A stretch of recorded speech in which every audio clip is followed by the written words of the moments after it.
go samuji mo. Ye, tell me now where usamuji me. Era ye wa mu. To be a token. Ana le na tie gala. Ba tie we. Call you legacy. Any more Saturn about time. Dem na ita we ni wa gala. We me ga ka se ni eto. Na ho ma e. Pushie no. Ge wa we ge gbe e be mu bo e mo e.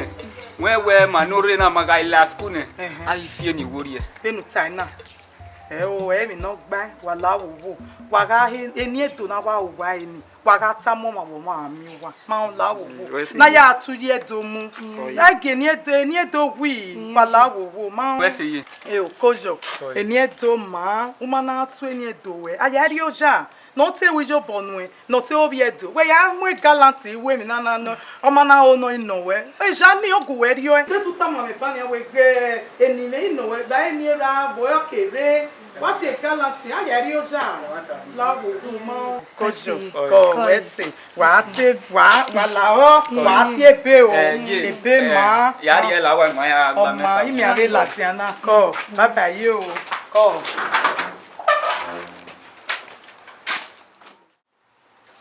Il vient de nous sommes. Voilà Gessan. Maintenant au vieux wow, ça tombe à bien ici. Ah ouais c'est.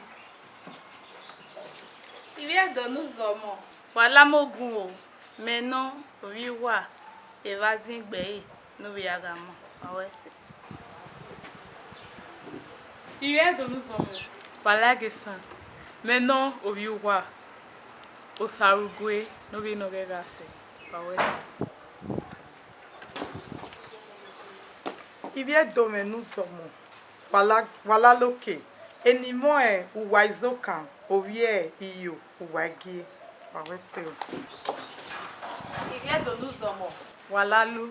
Enimo e me mano vigile. Il vient de nous sommes. Voilà ko. Maintenant au viwa, au tinwa, au siwa. Ne rien cette via oginwa. Maintenant à sosa no yo na ye. Awe se. Il vient de nous hommes. Wadelao. Maintenant, au vieux Omo yeme, igo yeme. Nous via semota. Baba we. Ni magazedu. Ni magatu kuna tuwe. Ni magahe mo eni edu. Nae emi no demu. Ruda eni ebo venati Sandra, Cassandra, Juliet. Mama mi na ya ka. Ije me bubi age Ibi ni baba we ni ma una. Zeve eke ni manare. Mani vi edu. Okon ni ma ri si yo we ni ma he ni edu bubi age Emi no wa keke mi. Eri ma, emi no ta e ma ta wa ni. Ruda uga biomo una he ni edu. Koma no ikedo iwe o eke no kere. Why teni we mae ona tini we onye wo nukeri ne ni maga we ni maga yin yetu e ne ri mata na ino wa kekeri o wa makaka bo e bi onyo pa ave mi ewe ale se bene we boye la we be en video mo ni bu re we boni so kwa emi erian iya do fi ewe ye be na no even la na social media Facebook aya gwali ayimia e wo so ni bu iya payen Nigeria na re ne wi ma na re ne iya payen dedo re ne iya wala we boya fi ni were udu ami ewe mez ono na mez mami no ni we demu bu bi are okeke na bi afie ni were ni ne ro ma vision amu no ma okeke no ma no yan ma na bona wa no e mata e utai iya ipa ne ya ise we bole e we bopa e mo so wa bi ro ya ye bi re o tedo na o ikini ari bi aje iya ga nwa de ne ya so bi ale ke o ya se ogba mane iya ga o ni afie ni awere e mi no keke e mi no gba yeye eni oma o keke no wa yan wa we abiele ne we ni iya ewe je enunera visuel iye we wasi e yo ni opa iya we ogben so be ni mejenia eniri me na wa imagine we ma otigboto no pe wo emekere eni na wa imagine oi igile ni nia mena re rokpa ina wa we obigile kin awa mi rokpa we digile no kin bo ido we igile no ko digbo to ere o wigile ni era wana iwe mata beni wana ye ba me so ni ra me na we isira bie e ba ni na bi oba oni o ni ra me awa hon yo so kwa era me mai fie ni e we ye mi ati igile ni ya ekeli na re eni na mu no ma oni aya ekena kere ekena kere so kwa adwa ibude ma iri na otima ni rewe bo ni re otedo ma ni vero ekonu no amewe nu wa he ni edo nu wa mo ni edo nemo na emi no demo ami osayuwa me ami be ne yima ye na eni owa izokan eni me na ime ma eni edo ni ma mi bun ro video e mo otemeye ọmọ ye me mu bi abege ni matana oge ni edu okeke na ọmọ ni edu a bu bi agege owa keke nda aga payo wari eke una swinwe aye we go bi ebu nku aye wo bi edu aje we bopa omi ye sori kanu uri ekotonu eke nuri ari uga beni mejina na ina swin mewe moye omoye me sego upa we omo okay obiedo wana hu ogwa gilekeke oma keke na afie ni weri he nda ameden eden akwe hu oteme obiere na ye asosa bu wi abege erunda eni edo awa mu we wetie ni maba o ere na ye asosa bu bi age okeke na mu eni edo ni mo emi no gba no okeke na mu eni edo no mo Veni mejina ne enime oya esosa ngbeso ma mi o de we wo eniwe ewe ni wo esosa we esosa ege na waje na we na hu ni edo we eni nera me bije mu ni menu iye ti un da we iladiane o ijeke ani iwo na ni do mu ni me Cassandra Elizabeth Queen nene mi Queen eni edo ni nera bi jo emu we okeke no ogu we e fie we rie oba atokpe osa ogwe no teme ubi abege okeke na mu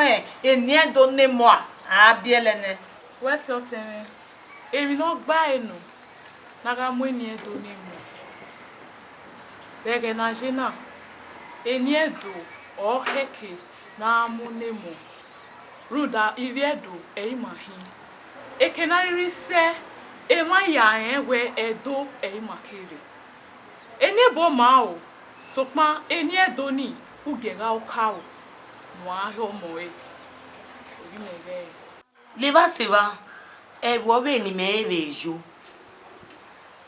uwi gba ma ni mayahin ina swini ne iya ya mu jijo me pe eri ono obi edo pataki wa na hin egbe na derio eni so ni atejigo yawo ni na mi ewe iswe ni meje wa eni edo me ni tani imagijigo we baba abijima na bimie na na kamie o ege averi ma gbera ne ege ma obe aive mie na okeke na mujije do egbe na bi amue eni edo ni bi ma Riona bije me so sabu bi abege o vion gbe yi wese sato ame ubi abege eni edo na mu no mo ubi age we abie we amu eni edo ne a ruda e baba we ni ma tu ye do mu obiye me iyo boye emutaba e ma ta egele no we omo ni me wa bie o sawese eitie eiwa wala wo eteme ni risi keke ni rowa waga bie waga mu eni edo no bi wa ombe otio se me pa ni ati moroya ose jemli na moroya ne egbe oni mu ne wa o eni edo ge eri elisa godi beje oni eni oge eni na wa nera bije yegi kwonyo ni ogwari oni go bopa ave ni na ni edo na me ma egbo ede ageme aberame wa wese oba atokpe otemere ebazi egbe no bi agama bu bi abege okeke na mu eni ebo no mo a oteme no ga wese e mata gele no na ga mu eni edo ne mo runda vaga webu na mike na he ero na kere wala wo aweteme ni risi ni rowa ni wiedo wala wo waga mu eni edo ne iriwa oge ne oteme na taba we iya ga ipane gari ewe bone iye ya fie ni ya were emi ya ye runda emeso abi ma dai so ni kekoma ni ma iya do lu eni iya do ya fie dagbon ewere iya wo ma mi dan runda owewebo o ma no be pane no be jewebo no ga gele runda wo do ni ai hwani ni eni ne ro ma mi yo ma ho ma ai o ni meso he runda yin yawo ma mi dan abi ya ni rewebo eso wo eso ye hwani ni a runda be ni meje o ma ro pa se ti we mi runda ero sa lo boa o wa le ga me o gion wa ni so emi ya wiye me emi ya ivie do nuzomo wa ya wesi wa ebi ni mata sin wa be dami yo zebe ebe ne baba kai owe nagatare mu na giare do gbi e ma na ka be we are do bolunwa oge lokawo ni mana gwa kan uku na tuwe aya eke ni wekere uku nu wetuwe be metwe na metwe lalu obi odigotwe no pebo okay ibani manari aya eke ni wekere eni nu we na be we kwoni eni ugbeso abe ya eke ni wekere eni ruwe runda ugbeso obe ne dona waye na ome abe egbeso na wa be ne wekaji omo awe obi eweka yen gwa we ome oni osi eni mana we ekenuriri aye fie ni were oma meti ya wi yo bonu oma meti awe obi eni ye niki eweka ogbolo we de la egbu oseme de do bi agamanu we do bi agamanu we ki mo oseme uwe agamanu ke ononare no kononare owe ya otemuki odo dede wa umeti be mi yo bori we la wa abe wi yo bo oge me mata oni ose mana we ale do ga te eni nera bi yo ewe gyan we yo ekenuri ayo we ginini ge awati we laro seme ba ti we uwa kamia izimbuwa osayi me se ugbeso eni me ma me we abe ni na be bo kan na abe so ni me ma we mo aye mi na mi e ba gbon ya omo ni me na egbe na ya lo ben awo mata no eni ji mata no me ye ni me eni me be ni ra me ya mi teme na Facebook won teme no opa imawon ede oyiwa mi ni me exercise be na ye ona gbegbo me owe de be na ye no hin na we no ke gbere agbara ye ke bara owe mata owe de eni ra me na we ebe na ye Sunday owe Sunday be na ye na we owo temo imawon ona ede no ba me ina ikole we ni kole ri e ma ya egbe dey ti fie ni me were ye ina edo mo princess nemi Princess Tasha, Anita Go, Rhoda Rosley, boya eme ye ma iye here omo hibo pari ewebo eni me na ye sosa oya eme me bon ton pa medio o vere webo ina da su won me ladian me wa su won me ladian ina mo ye YouTube yi mo ye YouTube me ma Freddy TV ona wa watch ona ti me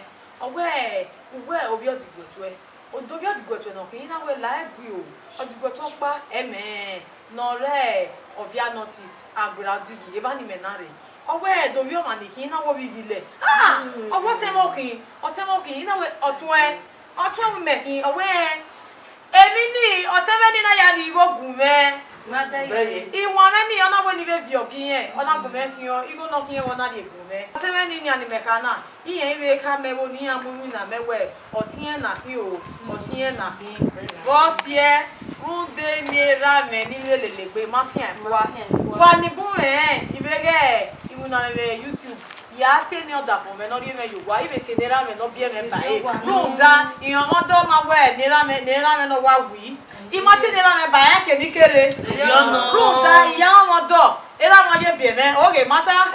Na o si eni na ri level le gbe o. Run da imake ni aya ami yobo. Enini. Yobo lele ni. Waya wese. Kwa ya ni lele me do wi kware na. Ibi do ni ni risi. Ni rodo. Ima o ni mata re mu. Ebi ro wo re o. Wo ni ma gwa kan. No be kan ni na mu ne mo. Ra ini maka uno wo ni ma be gwa kan no kan ku we mo ku ni we to a ni we o ni ma gwa kan o me mi o be ra o me mi o be ni we o ni ma gwa kan no be kan no na zebe o ge ni ma be gwa kan we a me mi na be YouTube be gbenki ma u ka mi ma we o mo no na ni o nu wa gwa kan o mo no na ni o nu wa gwa kan wo zi ma we ru dai ma o na re do tomo oge no a oge ima o na re do tomo Gari oboyo oba wa yeke na ya tan are domo na re do tomo sayo ruda wa ge ekonu no renya ibi yoba ni rodo eni eva ibi eni yoba ya eyan ko ye we mi a ugba so eso are most na we so dik balogun we mi adori awa imema James le na mi de iyari ni bo bai so kwa wagia tare mu wagia he emo eni edo me wa won se no pa no re Holland ibi e ya ni do mu ni ya imi efa o bi ene kere eni edo o wa mu ni ya ru dani a ke ni akere o be bi ene bo eni edo ni o ti ya ru da o ma be ya mi awo Oma ona na egbe no fofua ona afofua oni mari ma we na eke no kere oge ta oge o si ona na monye do ni aruda obi edo ami an ewe otiye na obi omo na lebo so kwa obi edo waya wese o wa wese o oba ra to pe